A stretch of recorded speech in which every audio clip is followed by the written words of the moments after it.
Hello hi friends, this is my YouTube channel. இன்றைக்கி பார்த்தீங்கன்னா நான் ஒரு டிஃப்ரெண்ட்டான மெட்டீரியல் யூஸ் பண்ணி நான் இன்றைக்கி ஒரு பொம்மை பண்ணியிருக்கேன். இந்த பொம்மை உங்கள் எல்லாருக்கும் ரொம்ப நல்லாவே தெரிஞ்ச ஒரு பொம்மை தான். இந்த பொம்மை பேர் கார்ஃபீல்ட். ஸோ இந்த பொம்மையை வச்சு எனக்கு ஒரு கீ செயின் பண்ணணும் அப்படின்னு ஆசையாக இருந்தது. ஏன் நான் அதுவும் இந்த மெட்டீரியல் வச்சு யூஸ் பண்ணியிருக்கேன் அப்படின்னு பார்த்துருக்கீங்க. எஸ்பெஷலி இதை நான் வச்சு யூஸ் பண்ணியிருக்கிறதுனால இந்த கீ செயின் என்கிட்ட ஒரு 5 இயர்ஸ்க்கு மேலே கண்டிப்பாக இருக்கும். ஏன்னா இதுக்கு முன்னாடி நான் ஒரு கீ செயின் வச்சுருந்தேன். அது என்கிட்ட ஒரு 8 இயர்ஸ் கிட்டே இருந்தது. அதுக்கப்புறம் நான் தான் அதை வேணான்னு சொல்லி தூக்கி போட்டுட்டேன்.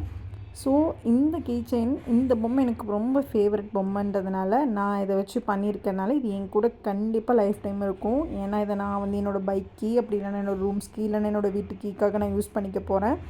ஸோ இந்த பொம்மையை நான் வந்து பண்ணியிருக்கிறதுனால இது என் கூட என்ன நம்ம மேலேருந்து கீழே தூக்கி போட்டாலும் சரி, இல்லை நம்ம வந்து அதை சுற்றி வைத்து உடைச்சாலும் சரி, நம்மளால் என்ன பண்ணாலும் இந்த கீ செயினை நம்மளால் உடைக்கவே முடியாது. அந்த அளவுக்கு ஒரு ஸ்ட்ராங்கான ஒரு மெட்டீரியல்.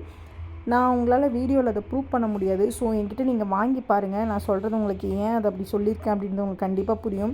ஒன்ஸ் நான் இதை மோல்ட் பண்ணிட்டேன் அப்படின்னா வித்தின் 1 ஹவர்க்குள்ளே என்னால் அதை ஷேப் சேஞ்ச் பண்ணலாம். அதுக்கு மேலே என்னால் கண்டிப்பாக அதை ஷேப் சேஞ்ச் பண்ணவே முடியாது. ஸோ ஒன்ஸ் பண்ணிட்டேன் அப்படின்னா அது லைஃப் டைம் அப்படியே தான் இருக்கும். ஸோ அந்தளவுக்கு ஒரு ஸ்ட்ராங்கான மெட்டீரியல். உங்களுக்கு என்ன வேணாலும் நான் கஸ்டமைஸ் பண்ணி தருவேன். என்கிட்ட வாங்கிக்கோங்க. அஃபோர்டபுள் ப்ரைஸ்க்கு கிடைக்கும்.